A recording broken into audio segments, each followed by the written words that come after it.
Hey guys, NCS Fan 001 here, welcoming you to another one of those weekly trophy list update videos. Today's date is Monday, February 24th, 2020, so this will have covered the week of February 17th through 23rd of 2020. So in terms of the actual number of trophies earned this week, it wasn't significant, but there was a lot of progress made on a handful of different games. So there are actually a number of things to talk about this week. So first and foremost, as for other games I was working on and trying to get trophies in any way whatsoever. Oh, No Man's Sky update just finished. Okay then. One of them was Modern Warfare 2019. I have been leveling up in the multiplayer, and I've been doing so in order to reach a high enough level that I get all the weapons and stuff unlocked, because from what I know, the unlocks from multiplayer carry over into Spec Ops. So I'd rather be a little more well-equipped before I go into Spec Ops. I was thinking about trying to get it started soon, but I also kind of need to go watch like a video of each of the missions so I at least have some idea of what to expect. But I'm hoping to get that done within the next couple weeks, which will be awesome because, you know, that's another game out of the way, another DLC done, even though it's only one trophy, which I still think is really weird that they only gave you one bronze trophy for it. And the fact that it's also the hardest trophy in the entire game by a pretty big margin because the Spec Ops mode is so god-awful. At least it especially was right when it came out. I think maybe it's gotten a little bit better, I don't know. Then I was playing some Destiny 2, and I found out how dumb I am about the what do you call them, the heroic adventures, because I found out that you can actually replay the same heroic adventure 5 times in a day to finish up that triumph for each planet. Triumph, I don't know why I said triumph, it almost sounds easier. Anyway, so I finished the one for Mars this week, which is awesome. So I just played the heroic adventure 3 times in a row. It was a really, really easy one. Just played it 3 times in a row, got it done, and got that triumph done. So all I have left now is I need to do one more heroic adventure on Mercury, so that's not a problem. And then, of course, the 2 collections badges, which I am not at all looking forward to. There's maybe 6 or 7 more weapons that I know come from prophecies. I think that there's others that just come from escalation protocol and exploring the area and like doing activities and stuff. There's a couple of exotics, I don't really know what they are. I don't believe the ones for Forsaken are supposed to be all that difficult to get. I think those are at least a little bit easier because they're just for exploring and doing activities in both the Dreaming City and the Tangled Shore, which I'm already almost done with everything in the Tangled Shore. I think there's only like one thing left. So I don't think that's going to be too terrible. I'm more worried about the Curse of Osiris Warmind collection because there's more to it and it's more difficult to get and more grindy even. But I just need to really be able to set aside a lot of time for a couple weeks to play that. It's not a priority, just sort of slowly working my way through it whenever I have time. It's not going to be a big priority. So we'll see what ends up happening with that. And then I still have other trophies to get in it. And then another game that I wanted to bring up is I got a free copy of a game called Panda Ball, and you guys might have seen me streaming it this past Thursday. It was interesting enough. I got it for free, and it would be a fun enough couch co-op type of game. It reminded me a bit of Mario Strikers, the Mario soccer game. And it was fun enough that it would be fun enough in like couch co-op or something, but I'm not entirely sure where I'd rank the platinum. It seems like the platinum might be a little bit tougher than you'd expect for a more kid-like sports game. So we'll see about that. I obviously own my copy of the game, so if it does turn out that it ends up being easy, then I'll have it to get the platinum in at some point. It actually stacks. It's a North American and a European version. So I also played that this week, and then finally, as one other game update, you guys know that Borderlands Game of the Year has still never been fixed from its problems with crashing in Mad Moxie's Underdome. Well, I finally went around to putting out a support request to Gearbox for it, and my support request was a little bit different though. It wasn't a traditional one, it was one offering them the very quick, cheap, and easy solution to fixing Mad Moxie's Underdome, and that is to change the trophies, to make them actually gettable without having to play through the whole Underdome, because those matches take like up to 3 hours, and of course the game loves to crash on the last few rounds, so all those hours are completely wasted if it happens. Now, for me, it happened on the very first map. I unlocked the trophy and finished the 20th round, but as I was fast traveling out, that's when it crashed on me, so I don't really know if it's saved or not, so I'm really, really hoping that they actually listen and fix it and, do something about it, because that'd be great to get that game finally done, because I really don't want to deal with the game crashing, and some people just can't even get any of the maps complete at all because of the crashing, so I don't know. So we'll see what happens. I'll keep you guys updated on that in streams and stuff. But the only game I actually earned trophies in this week was Resident Evil 6, and boy did I make quite a bit of progress because I finished all the DLC. So yeah, I'm extremely, extremely happy about that. So I want to say I got one single player, or not single player, but base game trophy. Let's see if I can figure out which one it was. It wasn't those 2013s. Was it this one? No, it was this one. Help or rescue your partner 10 times. I did that in the multiplayer modes. One of them, I want to say it was in Siege. So I got that done. That's obviously really easy to still do in the basic, in the campaign and stuff. But finally got it. So that's cool. So that's an extra trophy out of the way. Otherwise, I haven't earned any other trophies in the single player. So we got a long way to go on this stuff. Because this campaign is actually quite a bit longer than I thought it was. Or I kind of forgot how long it can take. Because there's a lot of stuff you have to do. Like, each mission is pretty long compared to the other Resident Evil games. Plus, you have to grind out the skills, which I already knew that that's kind of an annoying part of it. And then there's, like, a miscellaneous trophy for each of the 4 campaigns, and then a few other miscellaneous ones that are mostly easy. So that's that, but I'm actually going ahead and starting to work on Resident Evil 6's campaign. I actually played through the first chapter of the game on Sunday night. And that's, like I said, I remember it's a lot longer than I remember, but it doesn't seem like it's overly difficult, because if you get a lot of checkpoints, and if you die, you just go back to the last checkpoint with full health. So it's not really the worst thing in the world. Plus, I know that you can actually kind of cheat the game on Professional. You just have to choose chapter select and then checkpoint select, and you can play through just the final checkpoint of each chapter and do that on Professional, and that'll get you the trophy for Professional.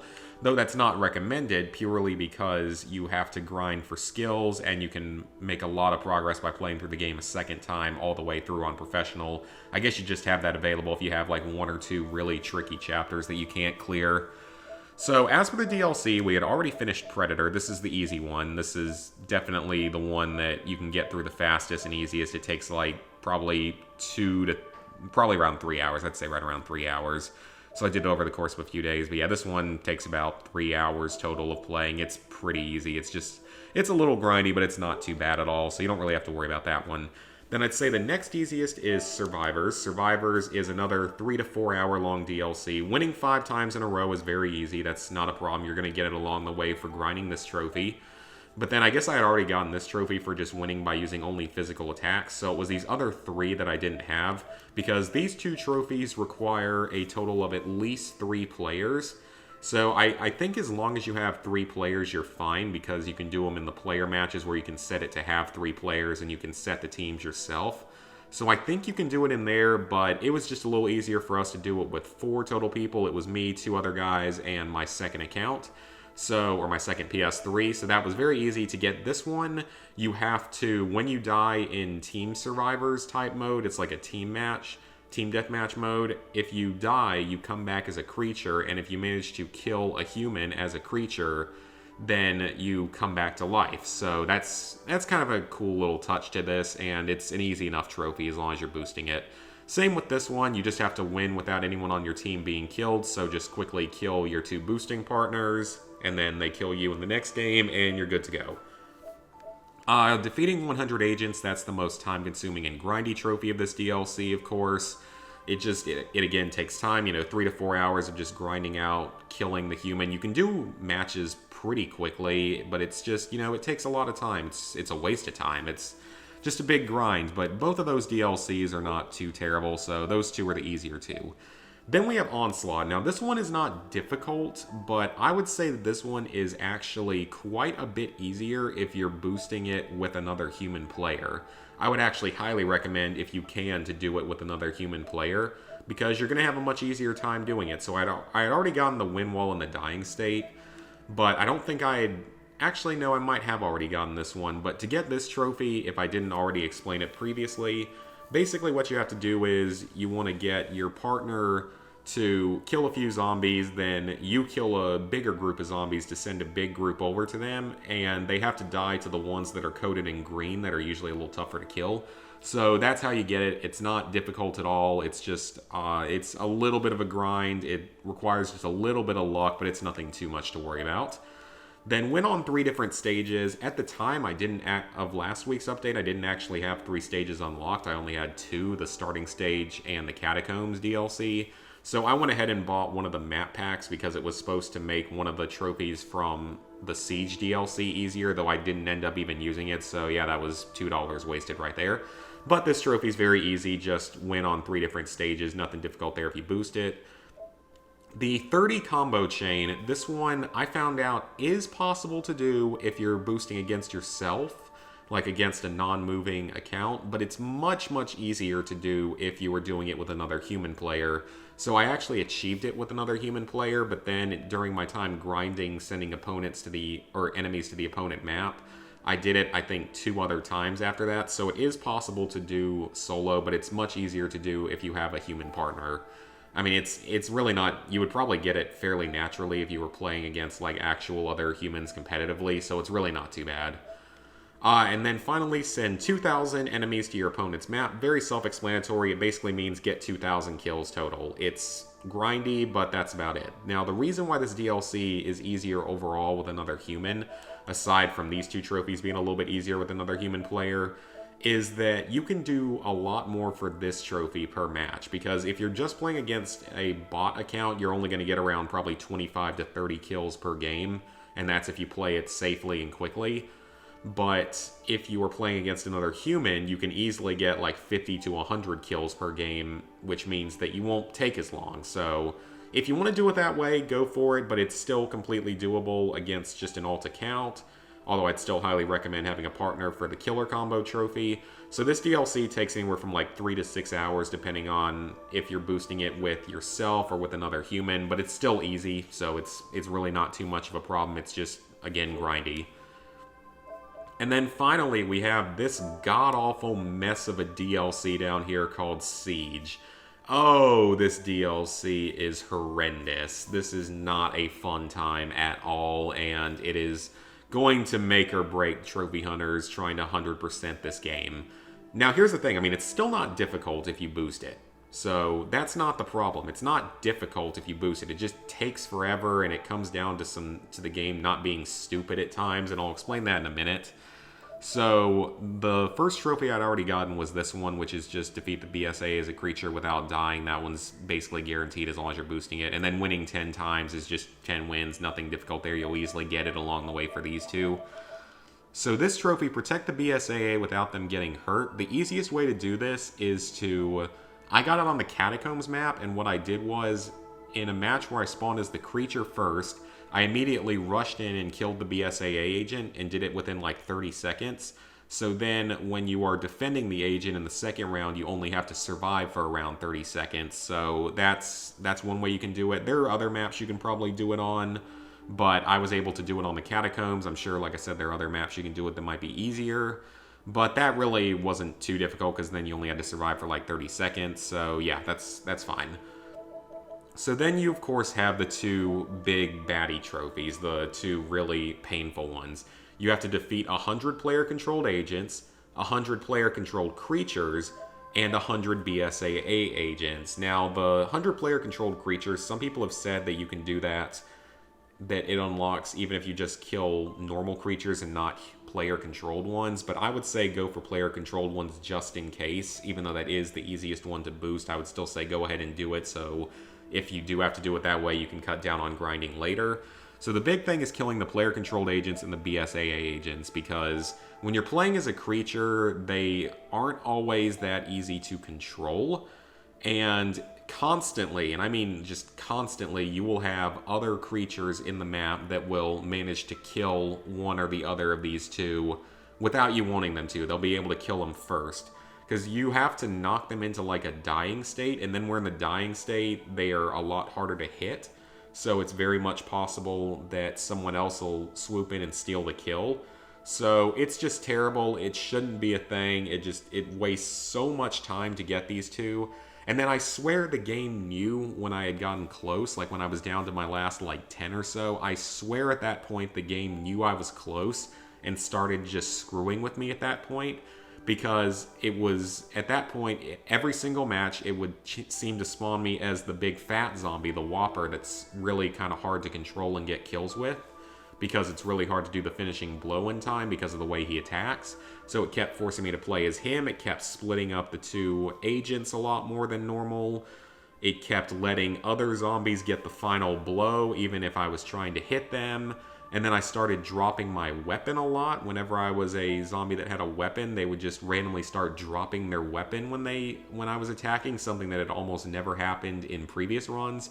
So I swear the game knew I was getting close and decided just to screw with me at that point. But I did still manage to beat it, and thankfully, just like the Predator DLC, you can do all the trophies in this alone, you know, with your AI partner, with a second console, I mean.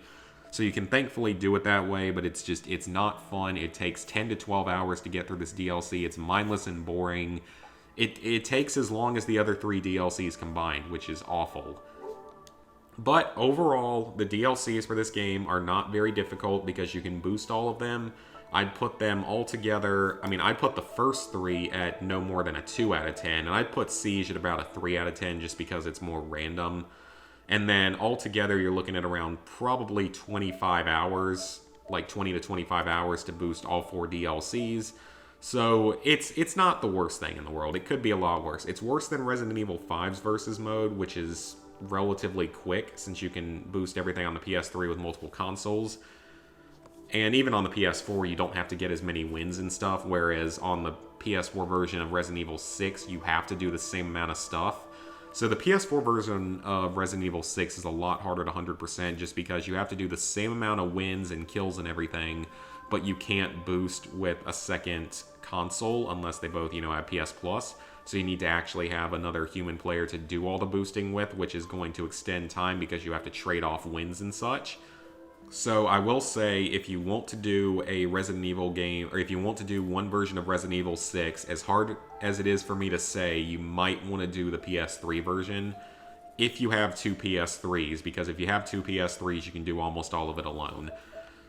So otherwise, though, just got to work on the campaign, or the base game, I mean. Just got to beat the whole thing on normal, then beat it again on professional when I have infinite ammo, and then grind for skill points. So it's a long platinum, but it's not the hardest thing in the world. It's one of the easier Resident Evil games to platinum. So I'm not too worried about it, but it's just going to take time. So I am going to go ahead and get started on working on that more, though, and just, while it's fresh in my mind, try to get through it in the next couple weeks. So with that, level 72, 2%, 17,866 total trophies, so closing in on that 18,000 mark, pretty cool. 422 platinums, 2,403 golds, 4,692 silvers, 10,349 bronzes. So what will I be working on this week? Well, like I said, I'm going to be working on Resident Evil 6, trying to make progress in that. And then I will also hopefully get to start working on the Modern Warfare Spec Ops missions soon. Like I said, I just need to finish leveling up some more and watching some videos of the missions so I know what to expect from them. So I'll be doing that in the near future, working on both of those. Hopefully my support request comes through for Borderlands. I'm not exactly holding my breath for it because I have a feeling it probably won't because I don't think they care.